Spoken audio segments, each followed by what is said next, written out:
Hey guys, this is Dr. Melsby. Um, Back with the favorite Mouse Marina, Nightblade, Bobo. Final round. I wiped the first time around using acid spray. You can continue using acid spray. You usually don't have time to swap it out, but if you're going to use bow, the final round, if you have final boss fight specifically, is a little bit easier with snipe, I think. So you're gonna get a little bit of time to DPS on it. I think it's 90% or 85% or something. She teleports out and summons ads. You want to avoid the ghosts. The ghosts, when they touch you, slow you and do a bunch of damage. You want to interrupt that channel. You want to interrupt this healer. I use the defensive rune a lot to take on the big Daedroth because he hits really hard. If you can position the big Daedroth near the boss, it can really help.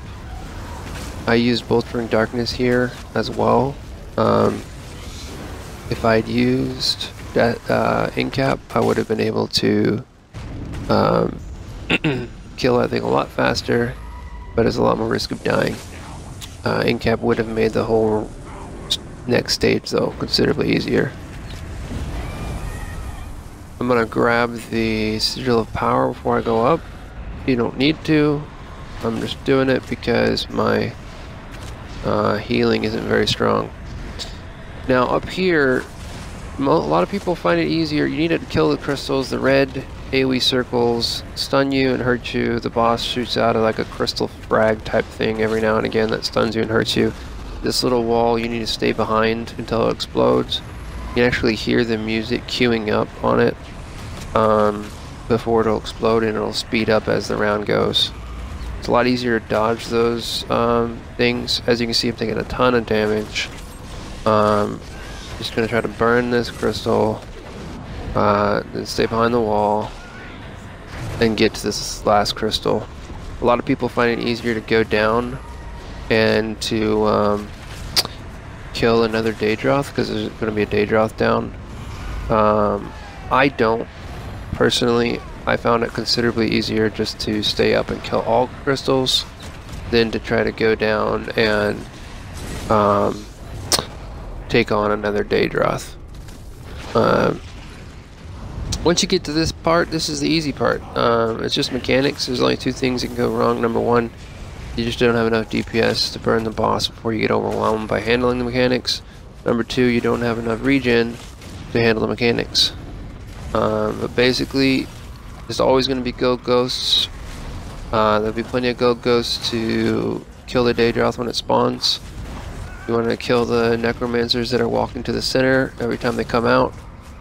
And you want to get every single gold ghost.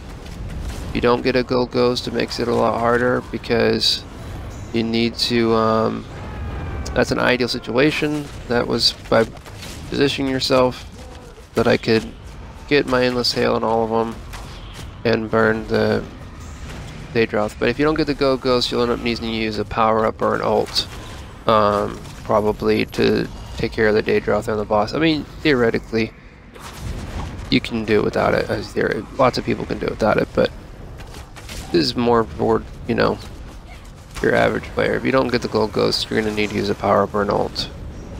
You got to make sure you keep the boss interrupted.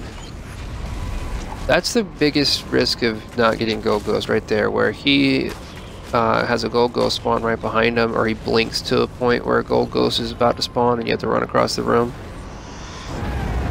I ran all the way out there so that I could put the Daedroth by the boss, so that if I needed to, I could AoE both. But the boss was low enough, I decided just to burn the boss. Snipe glitched out. That was the point. I hope you enjoyed it. But there you go.